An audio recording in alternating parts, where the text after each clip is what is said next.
नमस्कार, apex career classes के YouTube channel पर आपका हार्दिक स्वागत है। आज हम आपके लिए टॉपिक लेके आए हैं, उसका नाम है नैतिक विकास का सिद्धांत। और आपको पता है कि नैतिक विकास का सिद्धांत किसने दिया है? दो लोगों ने। किसने? कोहलबर्ग ने और जीन पियाजे ने। सबसे पहले नैतिक विकास का सिद्धांत किसने दिया? उसका आंसर होगा जीन पियाजे। उसके बाद जीन पियाजे के सिद्धांत से प्रभावित होकर जो नैतिक विकास का सिद्धांत है वो दिया था किसने? लॉरेंस कोहलबर्ग ने। लेकिन नैतिक विकास का जो सिद्धांत है वो आधुनिक युग में जो सर्व मान्यता दी जाती है वो किसके सिद्धांत को दी जाती है? लॉरेंस कोहलबर्ग के। जब पेपर में ये प्रश्न पूछा जाता है कि नैतिक विकास का सिद्धांत किसने दिया है, तो आपका आंसर होना चाहिए लॉरेंस कोहलबर्ग। और जब जीन पियाजे के नैतिक विकास की सिद्धांत की बात की जाती है तो उसका पर्टिकुलर नाम देता है कि जीन पियाजे के नैतिक विकास के सिद्धांत के अनुसार कोई कथन देगा, तब आपसे कोई वो प्रश्न पूछेगा। तो अभी आज के लिए जो हम टॉपिक लेके आए हैं वो लेके आए हैं कोहलबर्ग का नैतिक विकास का सिद्धांत। और कोहलबर्ग और कोहलर दो अलग अलग व्यक्ति हैं। काफी बच्चे इसमें कंफ्यूजन की स्थिति में हो जाते हैं कि सर कोहलबर्ग और कोहलर दो अलग अलग व्यक्ति हैं या एक ही हैं। तो जी हां, इस बात को आज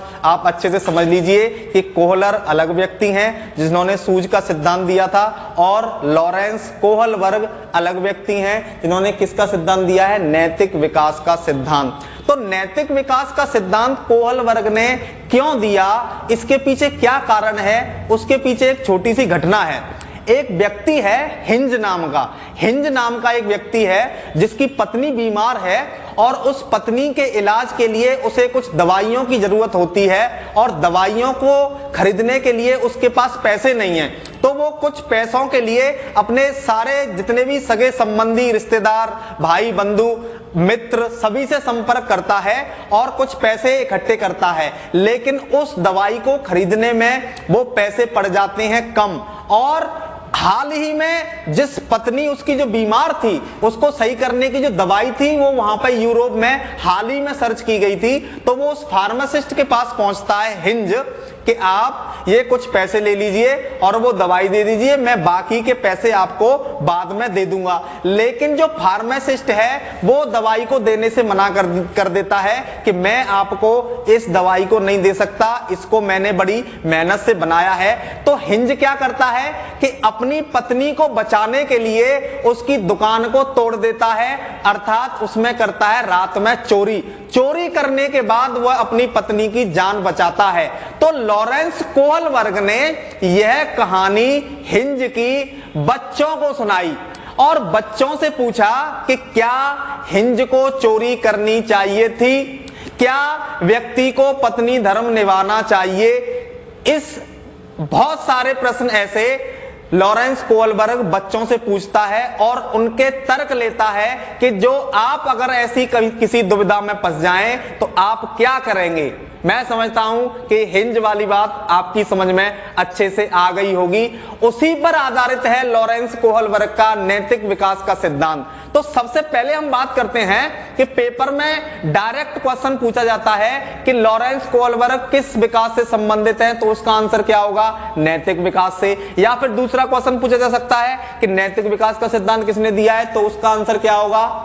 लॉरेंस कोहलबर्ग। दूसरी बात पूछी जाती है कि लॉरेंस कोहलबर्ग ने अपने इस सिद्धांत में कितने स्तर बताए हैं, कितनी अवस्थाएं बताई हैं, कितने चरण बताए हैं। तो इस बात को भी अच्छे से समझ लेते हैं। तो नैतिक विकास के सिद्धांत में लॉरेंस कोहलबर्ग ने अपने नैतिकता के 3 तो स्तर बताए हैं और उनके 6 चरण बताए हैं। कहने का मतलब क्या हुआ कि प्रत्येक स्तर के 2-2 चरण बताए हैं। इस बात को अच्छे से समझ लीजिए क्योंकि सीटेट में इसमें से पेपर में क्वेश्चन पूछा जा चुका है कि लॉरेंस कोहलबर्ग ने कितने स्तर बताए हैं, तो उसका आंसर क्या होगा? 3। प्रत्येक स्तर की कितनी अवस्थाएं बताई हैं? तो 2, 6 नहीं, 6 तो टोटल अवस्थाएं बताई हैं, क्योंकि जब 3 स्तर होंगे और प्रत्येक की 2 अवस्थाएं होंगी तो टोटल अवस्थाएं कितनी हुई? कुल मिलाकर अवस्थाएं कितनी हुई? 6। तो आप इस बात को अच्छी तरह से समझ गए होंगे कि लॉरेंस कोहलबर्ग ने 3 स्तर बताए हैं और प्रत्येक के 2 चरण बताए हैं। तो कुल मिलाकर चरण कितने? 6। स्तर कितने? 3। आ गई बात समझ में? तो आगे बात करते हैं कि किस स्तर में क्या बताया है, उसकी चर्चा हम अब देखते हैं। तो आइए बात करते हैं कि सबसे पहला जो स्तर है उसका नाम है पूर्व परंपरागत स्तर। क्या? Pre conventional stage. जी हां, कुछ लोग बहुत दिन से कह रहे थे कि सर आप अंग्रेजी में भी बोल दीजिए, बोला करिए, तो आज हम थोड़ा सा अंग्रेजी भी बोलने की कोशिश करते हैं। तो पहला जो स्तर है उसको कहते हैं पूर्व परंपरागत स्तर, और पूर्व परंपरागत स्तर को अंग्रेजी में कहते हैं प्री कन्वेंशनल स्टेज। इसी का दूसरा नाम है प्राक, क्योंकि पेपर में जो टाइपिंग होती है उसमें कभी कभी पूर्व की जगह पर क्या शब्द यूज होता है? प्राक। तो आप कंफ्यूज ना हो, पूर्व और प्राक शब्द एक ही है। तो पूर्व परंपरागत स्तर कहें या प्राक नैतिकता का स्तर कहें, एक ही बात है। और इसकी जो आयु बताई है लॉरेंस कोहलबर्ग ने, वो बताई है 4 वर्ष से 10 वर्ष तक। जी हां, लॉरेंस कोहलबर्ग ने जो अपनी स्टडी की थी वो 4 साल से स्टार्ट की थी, अर्थात 4 वर्ष से 10 वर्ष का जो टाइम है उसमें उसने पहला स्तर बताया है जिसका नाम है पूर्व परंपरागत स्तर, अर्थात प्राक नैतिकता स्तर 4 वर्ष से 10 वर्ष तक। तो ये तो हो गया इसका पहला स्तर। इस स्तर की 2 अवस्थाएं हैं। तो पहली अवस्था का नाम क्या है? पहले चरण का क्या नाम है? दंड एवं आज्ञाकारिता उन्मुखीकरण। क्या नाम है? दंड एवं आज्ञाकारिता उन्मुखीकरण। अंग्रेजी में कहते हैं पनिशमेंट एंड ओबीडियंस ओरिएंटेशन। आई बात समझ में? और दूसरा जो चरण है उसका नाम है स्वरुचि उन्मुखीकरण या स्वलाभ व्यवहार। इसको अंग्रेजी में कहते हैं इंस्ट्रूमेंटल एक्सचेंज ओरिएंटेशन। ये 2 चरण हो गए पहले वाले स्तर के। अब इन स्तरों में इसने क्या बताया है उसकी चर्चा करते हैं। तो जैसा कि आप देख रहे हैं कि जो इसका पहला चरण है उसका नाम है दंड एवं आज्ञाकारिता। इस शब्द से ही इसका अर्थ क्लियर हो रहा है कि इस अवस्था में बालक जो नैतिकता की बातें मानता है वो किसके कारण मानता है? दंड के कारण। कि बालक को ये डर रहता है कि अगर उसने कोई बात नहीं मानी तो उसके बदले में उसको क्या मिलेगी? सजा मिलेगी। इस अवस्था में बालक दूसरों के दृष्टिकोण को नहीं समझ पाता है, उनकी रुचियों को नहीं समझ पाता है, ना अपनी रुचियों को समझ पाता है, ना अपने लाभ से उसे कोई लेना देना है। उसकी जो इस समय नैतिक सोच है वो सजा से बंधी हुई होती है। किससे बंधी हुई होती है? सजा से, डर से, भय से, कि अगर हमने ये बात इनकी नहीं मानी तो इसके बदले में हमें सजा मिलेगी, इसके बदले में हमें डर मिलेगा। तो पेपर में अगर ये पूछा जाए, हालांकि अगर मैं पेपर में क्वेश्चन की बात करूं तो जो प्राइमरी लेवल का पेपर है उसमें कोई कठिन क्वेश्चन नहीं आता है। डायरेक्ट पूछा जाता है कि नैतिक विकास का सिद्धांत किसने दिया? कोहलबर्ग ने। कोहलबर्ग किससे संबंधित है? नैतिक विकास से। जो प्रीवियस पेपर सीटेट का हुआ है उसमें क्या पूछा गया था? उसमें केवल यह पूछा गया था कि निम्नलिखित 4 विकल्पों में से कौन सा शब्द लॉरेंस कोहलबर्ग का है। जी हां, इतना सरल क्वेश्चन। और वो क्वेश्चन क्या था? 4 ऑप्शन दिए थे जिसमें एक टर्म यूज हुआ था जीन प्याजे का, एक टर्म यूज हुआ था मनोसामाजिक विकास के सिद्धांत एरिक्सन का, एक मनोविश्लेषण में से सिगमंड फ्रायड का, और एक शब्द यूज हुआ था सोशल इंटरेक्ट, जो इसका एक चरण है। तो वो आपको आसानी से पता चल जाएगा अगर आप इसको अच्छे से समझ लेंगे। तो मैं समझता हूं कि आपको हमारी जो पहले स्तर की बात है कि दंड एवं आज्ञाकारिता उन्मुखीकरण, यहां पे हम एक बात और क्लियर कर दें कि इस उन्मुखीकरण का क्या मतलब है। तो उन्मुखीकरण का मतलब होता है की ओर अग्रसर होना। मतलब बालक जो व्यवहार कर रहा है वो क्यों कर रहा है? वो कर रहा है किसके कारण? दंड एवं आज्ञाकारिता। वो आज्ञा मान रहा है किसके कारण? दंड के कारण। तो उसका जो व्यवहार है वो इसको समर्पित है। आई बात समझ में? तो मैं समझता हूं कि ये बात आपकी समझ में अच्छे से आ गई होगी। आइए दूसरी चरण की बात करते हैं। दूसरा चरण है स्वरुचि उन्मुखीकरण या स्वलाभ व्यवहार। इसको अंग्रेजी में कहते हैं इंस्ट्रूमेंटल एक्सचेंज ओरिएंटेशन। इसका अर्थ ये हुआ कि अब वो अपने लाभ को समझने लगता है, अब अपनी रुचि को समझने लगता है। इसका दूसरा जो नाम है वो है आत्मरुचि उन्मुखता। क्या नाम है दूसरा? आत्मरुचि उन्मुखता। इसका मतलब ये हुआ कि वो ये समझता है कि जो दूसरे लोग हैं वो मेरे व्यवहार के बदले में मुझसे क्या दे सकते हैं, इस पर उसका व्यवहार जो क्या समर्पित हो जाता है, वो नैतिकता की बातें इसलिए मानता है कि उससे किसी की तात्कालिक आवश्यकता की पूर्ति हो जाए। जैसे किसी बालक को कुछ चाहिए तो तुमने उससे कहा कि आपको यह मिलेगा, तो तुरंत आपकी बात को मानेगा। जैसे बालक से किसी ने कहा कि मामा जी से नमस्ते करो, तो मामा जी से नमस्ते तब तक नहीं करेगा तब तक उसके बदले में उसे कुछ मिल नहीं जाएगा। क्या नहीं मिल जाएगा? लाभ नहीं मिल जाएगा। अगर आप उसको ये कहते हैं कि आप नमस्ते करो, इसके बदले में आपको मोबाइल मिलेगा, तो तुरंत आपकी इस बात को वह स्वीकार करेगा। तो मैं जो कह रहा हूं कि इसका मतलब ये हुआ कि उसका जो लाभ है वो उसकी किसी तात्कालिक पूर्ति के लिए किया जाता है। उसका जो व्यवहार है, उसकी जो नैतिकता है, उसकी बराबरी का लेन देन, अगर तुम उसके लिए कुछ करोगे तो वो तुम्हारे लिए कुछ करेगा, इस तर्क पर आधारित होती है उसकी नैतिकता। तो मैं समझता हूं कि ये दोनों बातें आपकी समझ में अच्छे से आ गई होंगी। एक बार और समझ लेते हैं कि जो नैतिक विकास का सिद्धांत है वो किसने दिया है? लॉरेंस कोहलबर्ग ने। कितनी अवस्थाएं बताई हैं? 3। चरण कितने बताए हैं? 6। प्रत्येक अवस्था के कितने चरण बताए हैं? 2। टोटल मिला के चरण कितने हुए? 6। पहले स्तर में 2 चरण, पहले का नाम दंड एवं आज्ञाकारिता और दूसरे का नाम स्वरुचि उन्मुखीकरण या स्वलाभ व्यवहार। इसको आप अच्छे से पेपर में तब करके आएंगे जब आप इनकी एक बार अंग्रेजी अच्छे से समझ लेंगे, क्योंकि पेपर में पर्यायवाची नाम इनके कुछ भी आ सकते हैं, लेकिन जो अंग्रेजी में नाम है वो फिक्स रहता है, यही आएगा। और कई बार पेपर में बहुत सारे जो क्वेश्चन आपको देखने को कंफ्यूजन को मिलते हैं, उनका जो सॉल्यूशन है वो अच्छे से अंग्रेजी वर्जन से हो जाता है। तो कृपया करके आपसे रिक्वेस्ट है कि इस टॉपिक को आप इंग्लिश से ज्यादा समझें, क्योंकि इसमें से जो टर्म पूछे जाते हैं वो पूछे जाते हैं बहुत टेक्निकल, क्योंकि जो कंप्यूटर की लैंग्वेज है जिससे पेपर टाइप किया जाता है, जो गूगल डिक्शनरी है, उसमें बहुत सारे टेक्निकल वर्ड आपको देखने को मिलते हैं। तो मैं समझता हूं कि ये बात आपकी समझ में अच्छे से आ गई होगी। अब बात करते हैं इसके दूसरे स्तर के बारे में। दूसरा स्तर है परंपरागत स्तर, अर्थात कन्वेंशनल स्टेज। अभी कौन सी थी? Pre conventional. और ये कौन सी है? केवल कन्वेंशनल स्टेज। इसकी आयु क्या होती है? इसकी आयु होती है 10 वर्ष से 13 वर्ष तक। अर्थात पहली अवस्था की आयु क्या थी? 4 वर्ष से 10 वर्ष तक। इस अवस्था की आयु कितनी है? 10 वर्ष से 13 वर्ष तक। इसको अंग्रेजी में क्या कहते हैं? Conventional stage. अर्थात इसका दूसरा नाम क्या है? सामाजिक नैतिकता।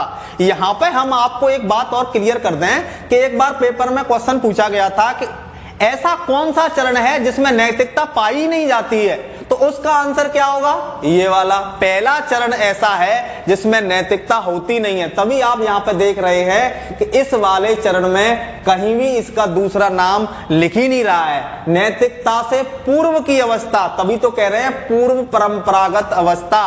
आई बात समझ में? मैं समझता हूं कि बात अच्छे से समझ में आ गई होगी। तो दूसरा जो स्तर है उसका नाम हुआ परंपरागत स्तर, सामाजिक नैतिकता। अब यहीं से इस बात की क्लियर हो जाता है कि इसमें जो नैतिकता का निर्धारण है वो किसके द्वारा होता है? समाज के द्वारा।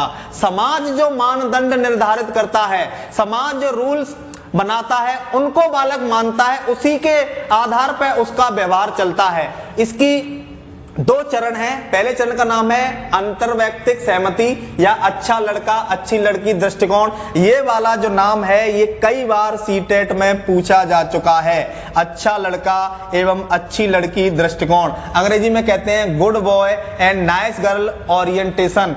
और जो चौथा चरण है उसका नाम है प्रभुत्व तथा सामाजिक क्रम संपोषण उन्मुखीकरण, सिस्टम मेंटेनिंग ओरिएंटेशन। ये बात आपको अच्छे से समझनी है कि जो दूसरा स्तर है उसके 2 चरण हैं। तीसरा चरण है अंतर्वैयक्तिक सहमति, अच्छा लड़का अच्छी लड़की दृष्टिकोण, और जो चौथा है उसका नाम है प्रभुत्व तथा सामाजिक क्रम संपोषण उन्मुखीकरण। तो इन दोनों को अब समझते हैं कि इनमें होता क्या है। तो एक बात तो हमारी समझ में अच्छे से आ गई है कि इस वाले चरण में, इस वाले स्तर में जो नैतिकता है उसका निर्धारण कौन करती है? समाज। अभी आपको मैंने बताया था कि इस वाले में होती नहीं है। इस वाले में कौन निर्धारण करता है? समाज। और जो इसका तीसरा स्तर है उसमें होती है स्व अनुमोदित, खुद की बनाई हुई। तीनों बातें क्लियर हो गई होंगी। पहले वाले में होती नहीं है, दूसरे वाले में समाज बनाती है और तीसरे वाले में स्वयं बनाता है बालक अपनी नैतिकता। तो अब बात करते हैं इसकी डिटेल में कि जो अंतरवैयक्तिक सहमति या अच्छा लड़का अच्छी लड़की दृष्टिकोण है, इसमें क्या है कि बालक या बालिका इसलिए नैतिकता की बातें मानता है ताकि उसके जो अभिभावक हैं, उसके जो माता पिता हैं, उसकी क्या कर सकें, प्रशंसा कर सकें। ये बालक इसलिए अपने आप को अच्छा जो क्या समाज में प्रेजेंट करते हैं कि समाज उनकी क्या कर सके, तारीफ कर सके। तारीफ सुनने के लिए वो नैतिकता की बातें मानते हैं। आई बात समझ में। दूसरे पॉइंट की बात करें, प्रभुत्व तथा सामाजिक क्रम संपोषण। इसका अर्थ ये हुआ कि जो समाज ने कानून बनाया है, जो लॉ एंड ऑर्डर कानून ने बनाए हैं, समाज ने बनाए हैं, उनको मानना भी जरूरी है, क्योंकि उनसे क्या बना रहेगा, सिस्टम मेंटेन रहेगा। कोई भी बालक, कोई भी बड़ा व्यक्ति अगर समाज में कुछ गलत करता है तो इससे क्या खराब होता है, जो सिस्टम है वो मेंटेन नहीं रहता है। तो मैं समझता हूं कि ये बात आपकी समझ में अच्छे से आ गई होगी। एक बार आप इसका स्क्रीनशॉट ले लीजिए। इसकी जो तीसरा स्तर है, उसके जो 2 चरण है, उसकी चर्चा हम इसके बाद करते हैं। पहले आप इसका स्क्रीनशॉट ले लीजिए। आइए बात करते हैं इसके तीसरे स्तर के बारे में। तीसरे स्तर की बात करने से पहले इसके दूसरे स्तर को और अच्छे से समझ लेते हैं कि जो इसका दूसरा स्तर है उसका नाम है परंपरागत स्तर।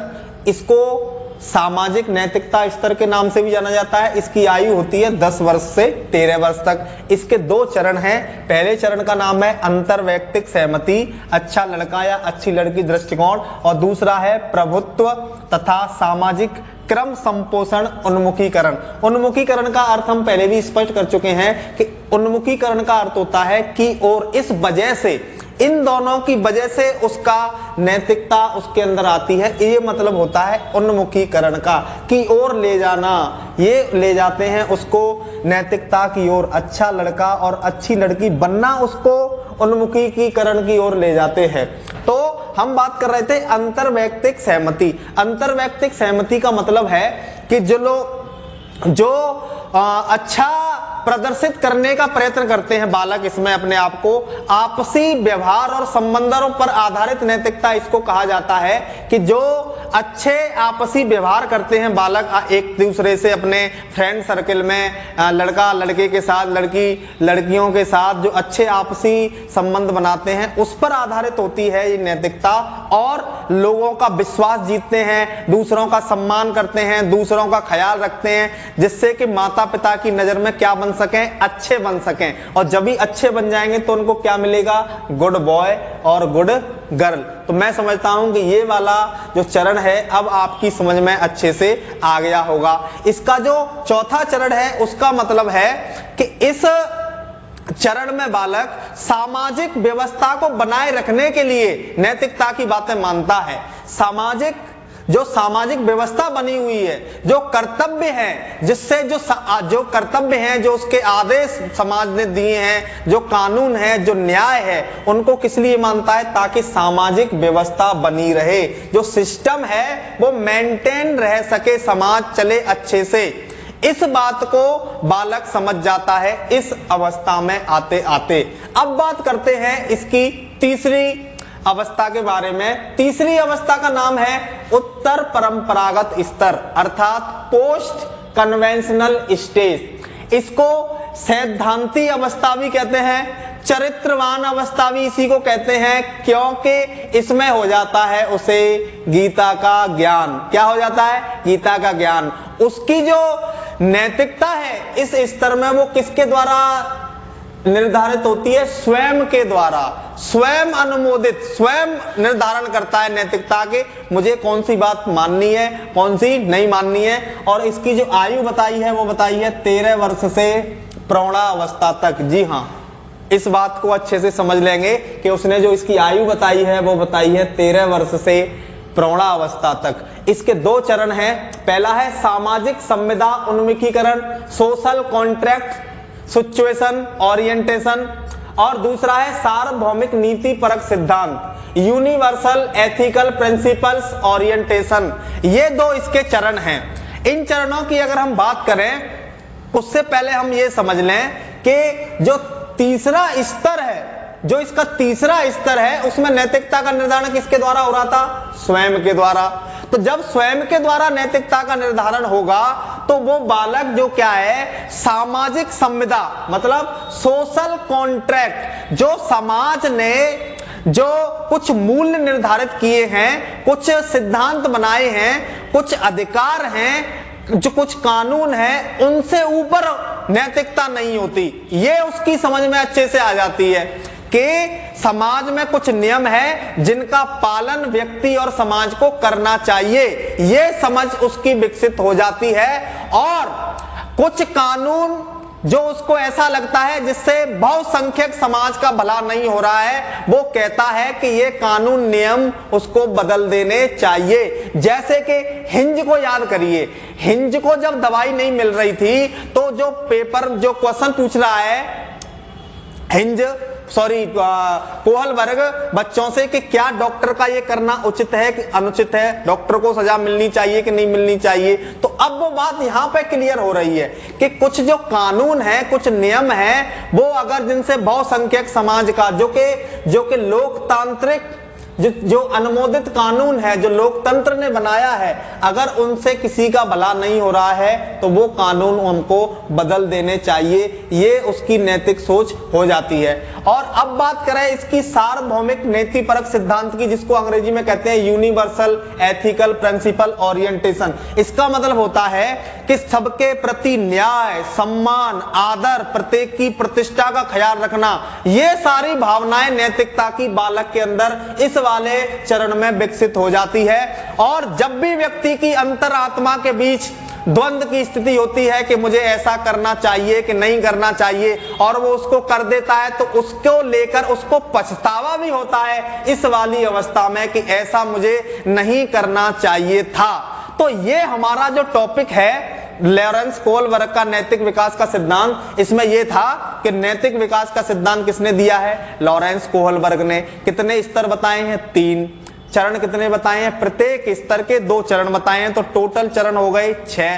पहले चरण का नाम, दूसरे चरण का नाम, तीसरे चरण का नाम, चौथे चरण का नाम पेपर में पूछा जाता है। डायरेक्ट पूछा जाएगा कि लॉरेंस कोहलबर्ग इससे किससे संबंधित है या कौन सा टर्म लॉरेंस कोहलबर्ग ने प्रयोग किया है। इतनी सारी बात अगर आपकी समझ में आ गई तो जो लेवल 1 है और लेवल 2 का जो पेपर है उसमें कोई भी क्वेश्चन नहीं रहेगा। अगर आपको हमारी ये वीडियो अच्छी लगी है तो कृपया करके कमेंट करें, और आपने हमारे चैनल को सब्सक्राइब नहीं किया है तो प्लीज हमारे चैनल को सब्सक्राइब करिए, शेयर करिए, लाइक करिए। मिलते हैं किसी नए टॉपिक के साथ। Thank you so much.